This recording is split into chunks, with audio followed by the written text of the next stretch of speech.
Praise the Lord. நாள் 113 தியான பகுதி நியாயாதிபதிகள் 16ஆம் அதிகாரம் மற்றும் 17ஆம் அதிகாரம். 16ஆம் அதிகாரத்தை வாசிப்போமானால், அதில் சிம்சோன் காசாவுக்கு போய் அங்கே ஒரு வேசியை கண்டு அந்த வேசியினிடத்தில் போனான். அப்போது சிம்சோன் இங்கே வந்தான் என்று காசா ஊராருக்கு சொல்லப்பட்டது. எனவே அவர்கள் சிம்சோனை காலையில் கொன்று போட வேண்டும் என்பதாக சொல்லி பதிவிருக்கிறார்கள். ஆனால் சிம்சோனோ வாசல் கதவுகளையும் நிலைகளையும் கூட பேர்த்து கொண்டு சென்றான். இதற்கு பிற்பாடு சிம்சோன் சோரே காற்றங்கரையில் சென்று அங்கே தெலீலாள் என்னும் ஒரு ஸ்திரீயின் மேல் சிநேகம் வைத்தான். சிம்சோன் தெலீலாள் மேல் சிநேகமாய் இருப்பதை அறிந்த பெலிஸ்தரின் அதிபதிகள் தெலீலாளிடத்தில் வந்து, நீ அவனை நயம் பண்ணி அவனுடைய பலன் எதனால் உண்டாயிருக்கிறது என்று அவனிடத்தில் கேள். அதே போல நாங்கள் எதனால் அவனை சிறுமைப்படுத்த முடியும் என்பதையும் கேட்டு அறிந்து அதை எங்களுக்கு தெரியப்படுத்தி என்பதாக சொன்னார்கள். அதற்கென்று கூலியையும் அவளிடத்தில் பேசினார்கள். தெலீலாளும் சிம்சோனிடத்தில் போய், உன் மகாபலம் எதனால் உண்டாயிருக்கிறது, உன்னை சிறுமைப்படுத்த உன்னை எதனால் கட்டலாம் என்பதாக கேட்கிறாள். சிம்சோனோ உலராத பச்சையான 7 அகனினார் கயிறுகளினாலே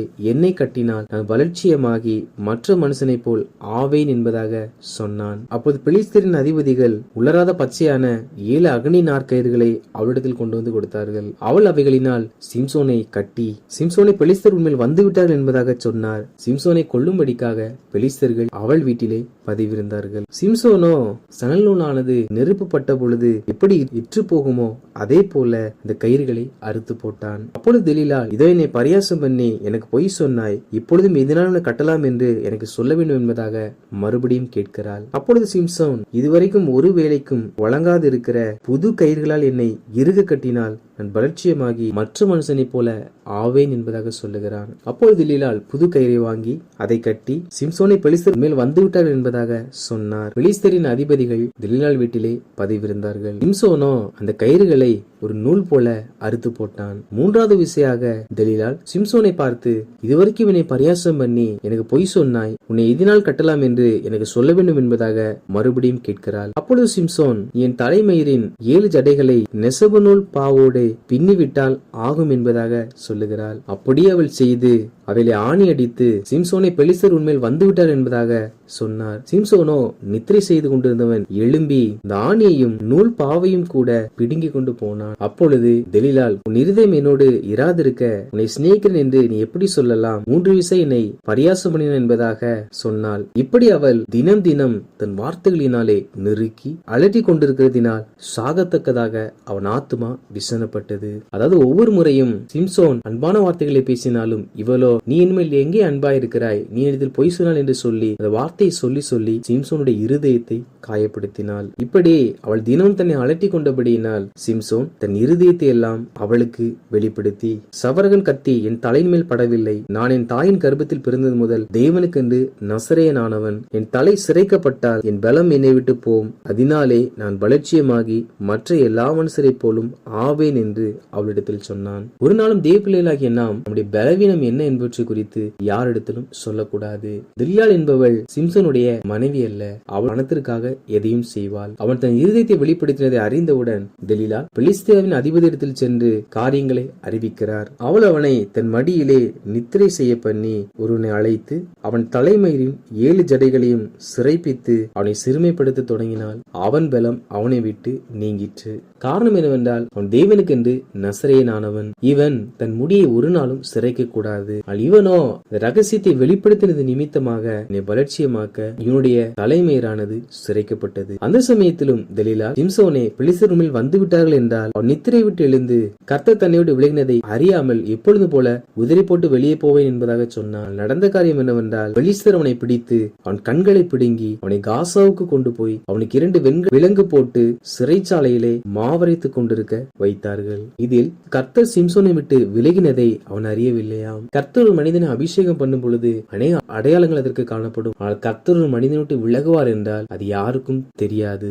எனவே ஒரு நாள் நாம் கர்த்தர் நம்மை விட்டு விலகும்படிக்காக நாம் நடந்து கொள்ளாமல் எச்சரிக்கையா இருக்க வேண்டும். இங்கே பராக்கிரமசாலியா இருந்த சிம்சோன் தெலீலாளுடைய வஞ்சக வழியில் சிக்கினது நிமித்தமாக உருடாக்கப்பட்டு விலங்கிடப்பட்டு மாவரைத்துக் கொண்டிருந்தான். சில நாள் சென்ற பின் அவனுடைய தலைமயிரானது மறுபடியும் முளைக்க துவங்கிற்று. பெலிஸ்தரின் பிரபுக்கள் சிம்சோனை நம்முடைய தேவன் நம் கையில் ஒப்பு கொடுத்தார் என்று சொல்லி அவர்கள் தங்கள் தேவர்களை புகழ ஆரம்பித்தார்கள். சிம்சோனையோ வேடிக்கை காட்டும்படிக்காக அழைத்து வர சொல்லுகிறார்கள். சிம்சோன் அவர்களுக்கு முன்பாக வேடிக்கை காட்டினான். அதாவது ஒரு காலத்தில் 1000 பேரை ஒரே மனிதனை கொன்ற சிம்சோன், சிங்கத்தை ஒரு ஆட்டுக்குட்டியை போல கிழித்து போட்ட சிம்சோன் இங்கே ஜனங்கள் முன்பாக வேடிக்கை காட்டுகிறவராய் இருக்கிறார். எதை காண்பிக்கிறது என்றால், தேவன் நம்மோடு இருப்பதுதான் நமக்கு பலன். தேவன் நம்மை விட்டு விலகிவிடுவார் என்றால் நாம் சுற்றிலும் இருக்கிற ஜனங்களுக்கு பரியாசமாக மாறிவிடுவோம் என்பதை இந்த சம்பவம் நமக்கு தெளிவுபடுத்துகிறது. எனவே தேவ பிள்ளைகளாகிய நாம் எப்பொழுதும் தேவனோடு இசைந்து இருக்கிறவர்களாக காணப்பட வேண்டும். அப்பொழுது சிம்சோன் தனக்கு கையிலாக கொடுக்கிற அந்த சிறுவனை அழைத்து, வீட்டை தாங்குகிற தூண்களிலே நான் சாய்ந்திருக்கும்படி என்னை விடத்தை கொண்டு போய் விடு என்று சொல்ல, அவன் சிம்சோனை வீடு தாங்குகிற தூண்களுக்கு முன்பாக கொண்டு வந்து நிறுத்தினான். அந்த வீட்டில் பெலிஸ்தருடைய பிரபுக்கள் ஸ்திரீகள் என்று கிட்டத்தட்ட 3000 பேர் இருந்தார்கள். அப்பொழுது சிம்சோன் தன் வலது பக்கத்தில் ஒரு தூணை தன் கரத்தினால் பிடித்து, தன் இடது பக்கத்தில் ஒரு தூணை தன் கரத்தினால் பிடித்து கர்த்தரை நோக்கி, கர்த்தராகிய ஆண்டவரே, நான் என் 2 கண்களுக்காக ஒரே தீர்வாய் பெலிஸ்தரின் கையில் பழிவாங்கும்படிக்கு இந்த ஒரு விஷயம் மாத்திரம் என்னை நினைத்தருளும். தேவனே பலப்படுத்தும். என் ஜீவன் பெலிஸ்தரோடு கூட மடிய கிடவுது என்று சொல்லி பலமாய் அந்த தூணை சாய்த்த பொழுது இந்த வீடானது அங்கு இருந்த எல்லா பிரபுக்கள் ஸ்திரீகள் மேல் விழுந்தது. சிம்சோன் உயிரோடு இருக்கும் பொழுது 1000 நபர்களை கொலை செய்தான். ஆனால் மரிக்கும் தருவாயிலோ 3000 மனிதர்களை கொலை செய்தான். இதற்கு பிற்பாடு சிம்சோனின் குடும்பத்தார் வந்து சிம்சோனின் சரீரத்தை எடுத்து அவர் தகப்பனாகிய மனோவாவின் கல்லறையில் அடக்கம் பண்ணினார்கள். சிம்சோன் இஸ்ரவேலை 20 வருஷம் நியாயம் விசாரித்தான். 17ஆம் அதிகாரத்தை வாசிப்போமானால் அதில் எப்ராஹிம் மலை தேசத்தில் மீகா என்னும் பேருள்ள ஒரு மனுஷன் இருந்தான். அவன் தாய் 1200 வெள்ளிக்காசை சேர்த்து வைத்திருப்பாள். இவனோ அவைகளை திருடி கொள்ளுவான். இது நிமித்தம் அவள் தாய் திருடினவனை சபிப்பாள்.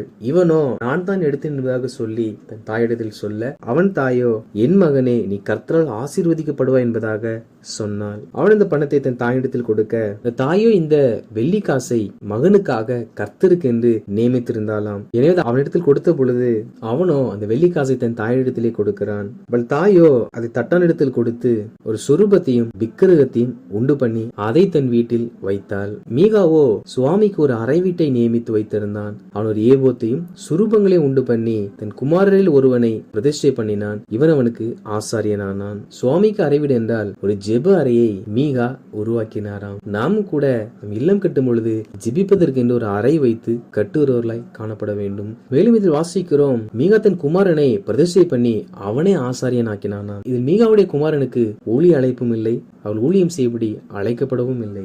ஆனால் மீகா தன் குமாரனை பிரதிஷ்டை பண்ணினானாம். இன்று கூட அநேகர் தங்களிடத்தில் செல்வம் இருந்தவுடன் சபை ஆரம்பிக்கிறார்கள். செல்வம் இருந்தவுடன் ஊழியம் என்ற பெயரில் அநேக காரியங்களை செய்கிறார்கள். நம்மிடத்தில் பணம் இருப்பதினால் நாம் ஊழியக்காரர்கள் என்று அர்த்தம் அல்ல.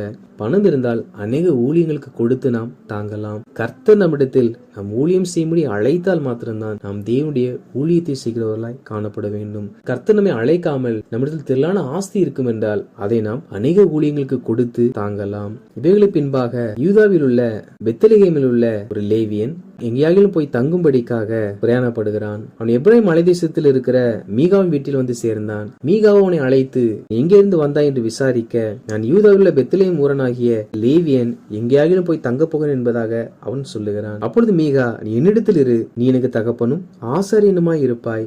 நான் உனக்கு வருஷத்திலே 10 வெள்ளிக்காசையும் மாற்று வஸ்திரத்தையும் வேண்டிய ஆகாரத்தையும் கொடுப்பேன் என்று அவனிடத்தில் சொன்னான். அப்படியே லேவியன் உள்ளே போனான். அதாவது மீகா ஊழியம் செய்ய வேண்டும் என்ற ஆசையில் தன் மகனை ஆசாரியனாக மாற்றினான். அவன் லேவியனா இல்லாதபடியினால் இந்த லேவியன் மீகாவின் கண்களுக்கு முன்பாக தென்பட்டவுடன் இவனை தன்னோடு கூட வைத்துக் கொண்டான். மீகா அந்த லேவியனை பிரதிஷ்டை பண்ணினான். அந்த வாலிபன் அவனுக்கு ஆசாரியனாகி மீகாவின் வீட்டிலே இருந்தான்.